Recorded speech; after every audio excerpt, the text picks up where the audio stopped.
nombre del Padre, del Hijo y del Espíritu Santo. Cada uno de nosotros tiene una historia que contar acerca de nuestras vidas.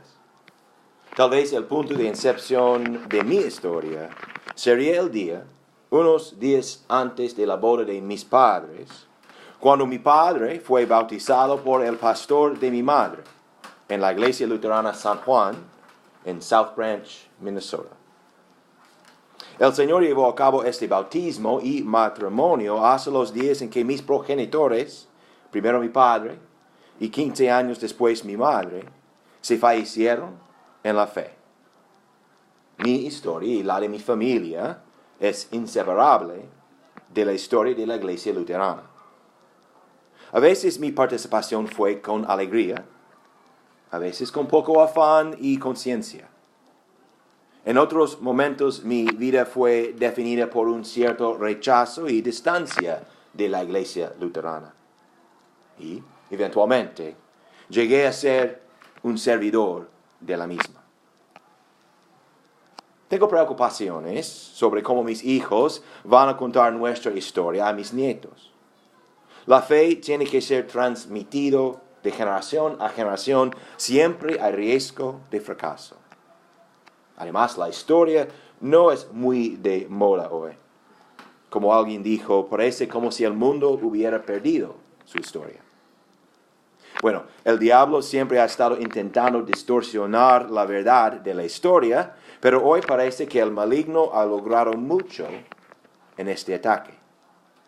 ¿Cuántas personas entienden de verdad la historia española?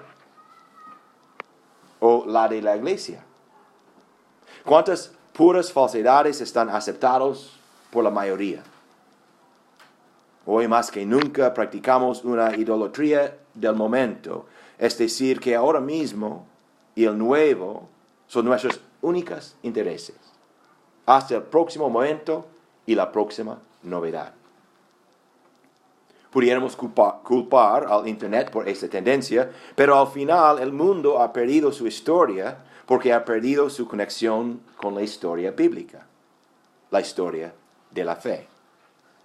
Un ateo puede creer que la historia relacionada en la Biblia es una fábula, pero eso no cambia la realidad que toda la historia de la raza humana, de toda la creación, viene de Dios y sus acciones. Aún muchos cristianos han perdido su identidad porque no conocen la historia de la Biblia. ¿Podría ser que la iglesia está en peligro de perder su historia? Tal vez. En este día en que celebramos la Reforma, este es un pensamiento serio. Martín Lutero ciertamente conocía la historia bíblica. Una de las razones principales por las que comenzó la Reforma fue la discordancia que Lutero vio entre lo que leía en las Sagradas Escrituras y lo que enseñaba la Iglesia romana. Conocer y proclamar fielmente la historia de salvación es fundamental a la Reforma luterana. Pero ¿han olvidado los luteranos de hoy su historia? ¿De dónde vienen? ¿Y de quiénes son? ¿Estamos manteniendo con Lutero y la iglesia de todas las edades la confesión verdadera de Cristo? ¿Qué creemos sobre Jesús? ¿Quién es este Nazareno? ¿Y cómo nos salva de nuestros pecados?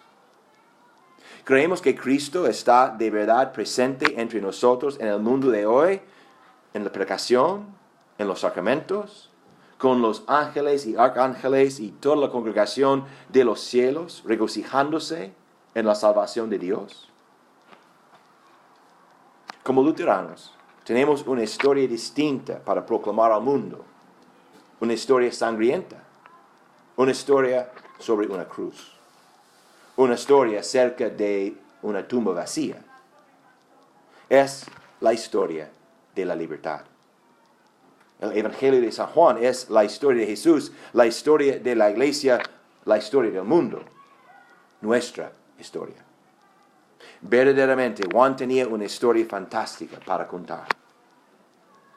Su Evangelio cuenta una historia controvertida sobre el escándalo de Dios que se hace carne, que fue una tontería al mundo greco-romano y una historia sobre la vergüenza de la crucifixión, difícil para todos, pero especialmente para los judíos.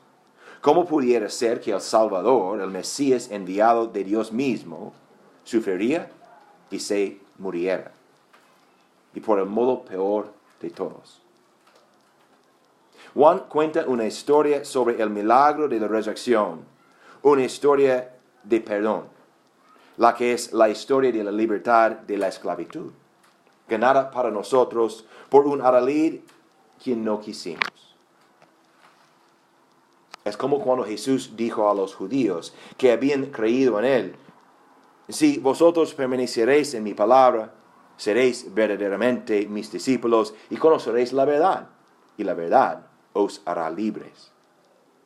Pero los judíos no aceptaron la historia de Jesús acerca de la libertad porque no quisieron aceptar que eran esclavos. ¿Y quién querría confesar ser un esclavo?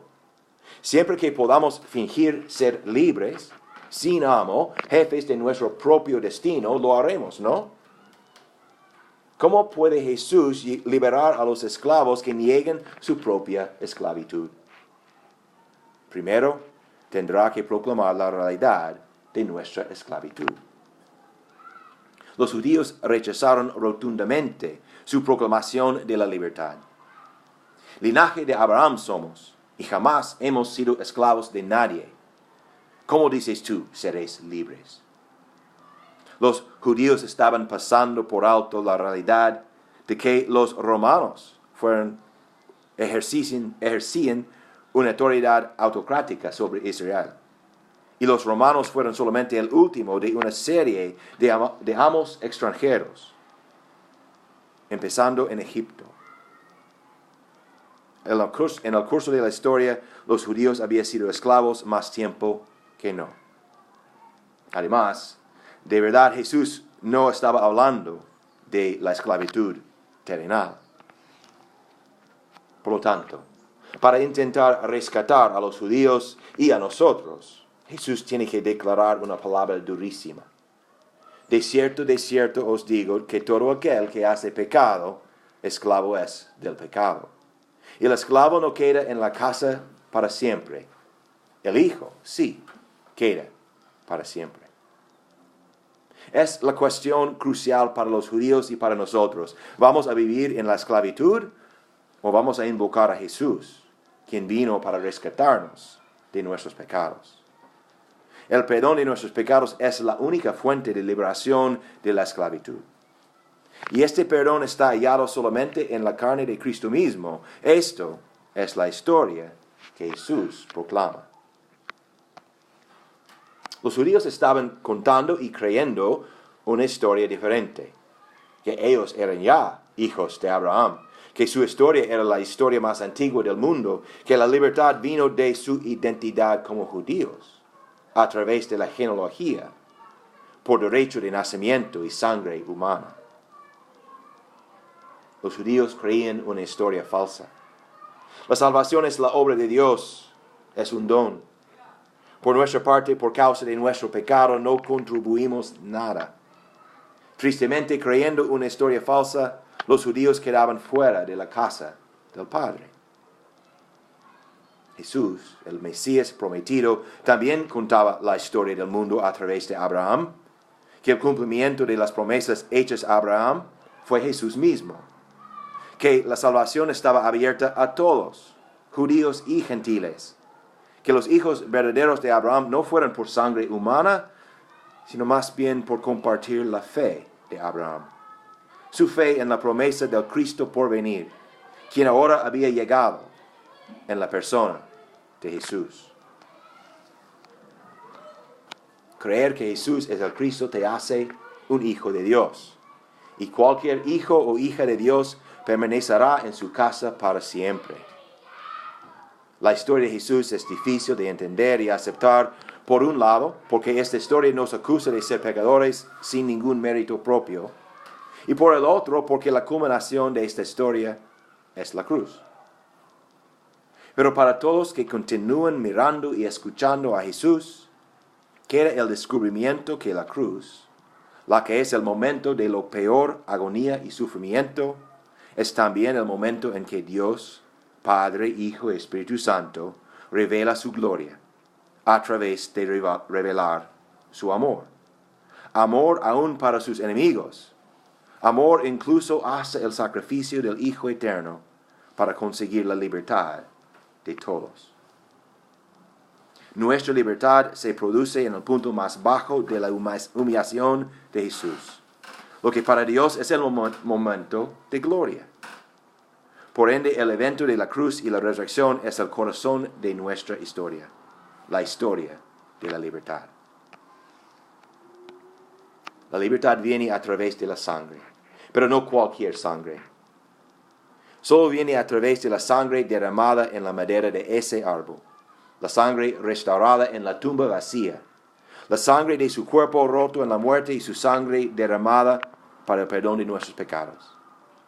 Como dice San Pablo, porque todas las veces que comáis este pan y bebéis esta copa, anunciáis la muerte del Señor hasta que Él venga. Fijaos, proclamáis juntos en el acto de comulgar en la cena del Señor que Dios en Cristo ha liberado al mundo de la esclavitud eterna. Las últimas palabras de Jesús a nosotros hoy son un lema de la Reforma. Por lo tanto, si el Hijo os hace libres, seréis verdaderamente libres.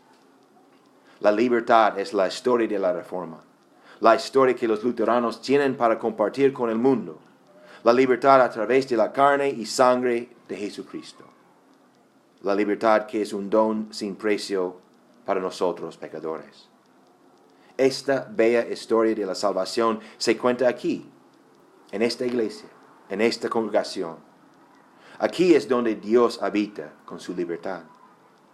Hoy Jesús mismo tiene un mensaje para cada uno de vosotros. He quitado de tus hombros la esclavitud de tus pecados, te he hecho libre con el perdón de los pecados. Este pan es mi cuerpo, esta copa es el nuevo pacto en mi sangre. Come, bebe y recibe la liberación de tus pecados. Come y bebe, eres libre. ¿Qué historia que contar? La historia de libertad para todos en Jesucristo nuestro Señor. Amén.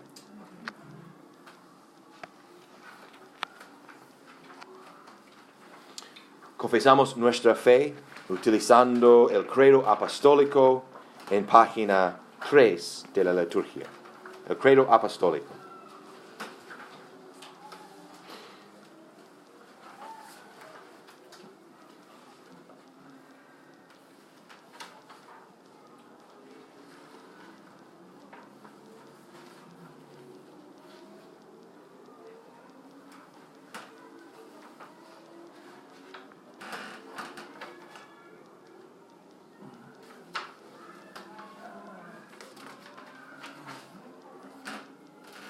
Juntos. Creo en Dios Padre Todopoderoso, Creador del cielo y de la tierra, y en Jesucristo, su único Hijo, nuestro Señor, que fue concebido por obra del Espíritu Santo, nació de la Virgen María, padeció bajo el poder de Poncio Pilatos, fue crucificado, muerto y sepultado, descendió a los infiernos, al tercer día resucitó de entre los muertos, subió a los cielos y está sentado a la diestra de Dios Padre Todopoderoso. Y desde allí ha de venir a juzgar a los vivos y a los muertos.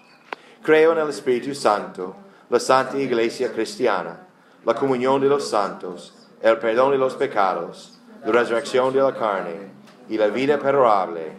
Amén. Oremos a nuestro querido Padre en el cielo como sus queridos hijos, rogándole que nos oiga en su misericordia y nos conceda todas las cosas necesarias y provechosas para nuestra salvación. Cada petición termina, Señor, en tu misericordia, y la congregación responde, escucha nuestra oración.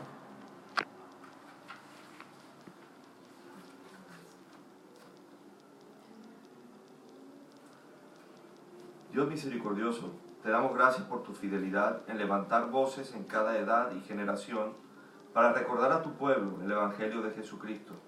recordando al bendito Martín Lutero y los que pelearon con él por tu reino. Te pedimos que levantes en nuestro tiempo pastores fieles y obreros de la Iglesia que prediquen a Jesucristo crucificado y resucitado, para la edificación de tu pueblo y para el bien de aquellos que aún no son de la fe. Señor, en tu misericordia. Escucha nuestra oración. Padre Todopoderoso, no nos abandonaste al pecado y su muerte, sino que entregaste a tu propio Hijo a la cruz para redimir a un pueblo perdido y condenado. Mantén firme este Evangelio como el centro de la proclamación de la Iglesia al mundo, y evita que abandonemos esta confesión, especialmente en tiempos de persecución y amenaza. Particularmente recordamos a todos los cristianos en el mundo, especialmente en África, en el Medio Oeste y en China, que sufren la persecución, que ellos pueden continuar confesando a Cristo al mundo. Señor, en tu misericordia. Escucha nuestra oración. Señor Santo, en el siglo XVI enviaste a líderes civiles que eran fieles a tu verdad para proteger a los teólogos mientras trabajaban en renovar la doctrina y la vida de tu Iglesia con el Evangelio. Levanta líderes fieles en nuestro tiempo que honren tu palabra, gobiernen según tu sabiduría y provean libertad para adorarte sin temor. Señor, en tu misericordia. Escucha nuestra oración. Dios misericordioso, continuamente nos contemplas en nuestras debilidades y concedes gracia suficiente para nuestras necesidades. Libera a todos los que sufren, a los enfermos, a los moribundos, los desempleados, los deprimidos, las víctimas de violencia. Levanta sus aflicciones de ellos, alivia su sufrimiento, da confort a los que lloran y tu santa paz a los que están en la hora de la muerte. Especialmente recordamos ante tu trono a los que piden nuestras oraciones, incluyendo a Eduardo y Eduardo, a María José, a Ana, a Antonio, a todas las personas que sufren después de este ataque horrible en Pittsburgh ayer, y a todas las personas que nombramos en nuestros corazones en este momento.